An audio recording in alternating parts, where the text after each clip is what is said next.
Lovely. All right. Thank you for talking with me. I was going to start by asking you what led you to becoming a speech and language therapist. So I became a speech and language therapist because I had a younger brother who had speech and language therapy needs. So that's how I knew about it. And then when I was at school, I wasn't really decided on what my career was going to be. I really liked the sciences, but I also really liked English and more arts type things. And I thought a bit more about the role of a speech and language therapist, and that kind of combined those two areas. Did a little bit of shadowing of some local speech and language therapy departments, found it really interesting. And the bit that really grabbed my interest was when I went to a video fluoroscopy clinic at the local hospital, and I just found it was just fascinating. So that's what led me to choose it as a career. I liked as well that it was vocational, and I mean, at the time, the fees were paid for us, so I thought that's quite sensible. But come out with a qualification was really important to me. Yeah. And then, so lovely. And then, can you remember what your first post was on qualifying? Yeah, so I worked as a speech and language therapist.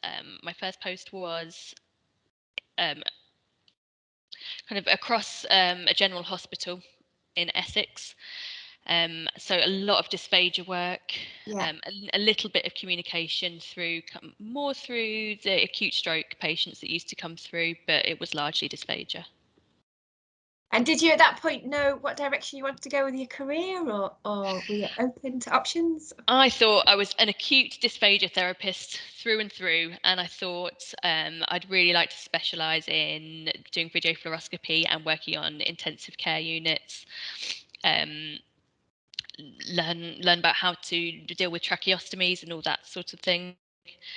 And I did carry on down that pathway for quite a while, but then personal circumstances led me to move to Nottingham, and I picked up some locum work at the time because that was the easiest thing to do job wise. And the opportunity came up to locum as a speech therapist at Rampton High Secure Hospital. So I did that.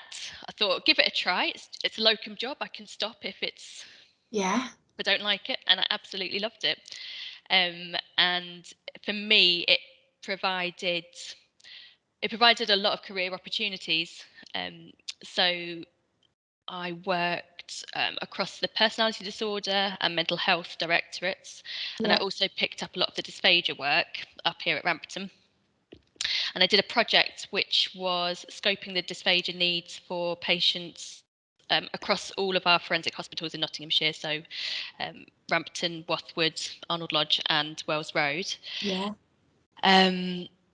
Which I really enjoyed. I really enjoyed doing that as a sort of set piece of work, wrote it all up, etc. But then my locum contract came to an end.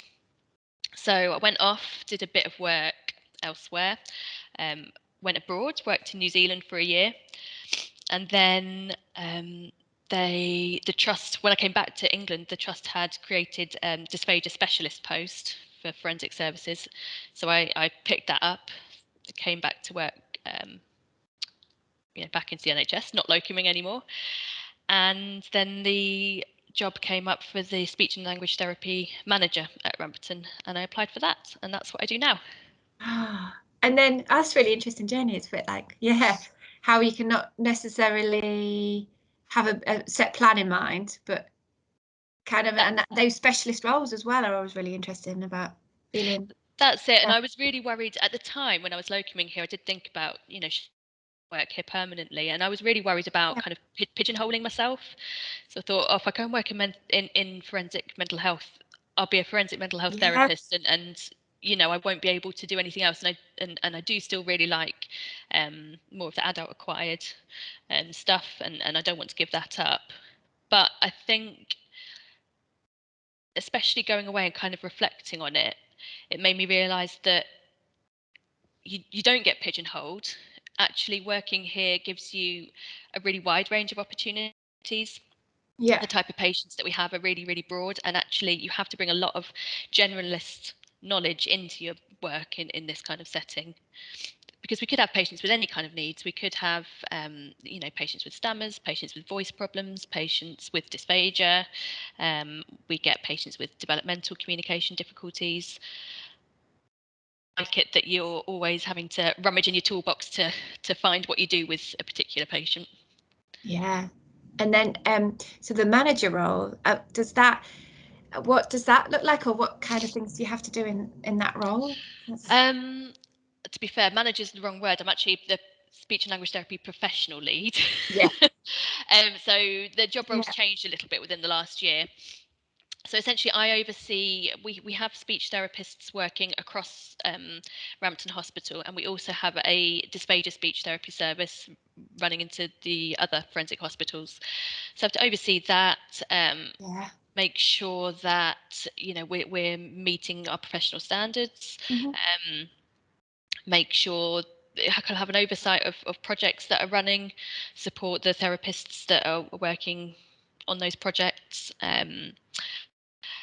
Supervision is a really, really important part of what I do. So making sure that therapists have a space they can come and talk over their clinical caseloads and do some of that problem solving together, that sort of thing. And also to represent speech and language therapy among the wider hospital, so that the wider hospital can see what we do, what we can do, opportunities that are there. Yeah. And then just finally, so being on this lovely career journey, is there anything that you would have liked to told your younger self, or anything that you would say to anybody else? I would always say yes to opportunities that come along your way, and make the most of them. Throw yourself into them. Ah, lovely. Thank you ever so much.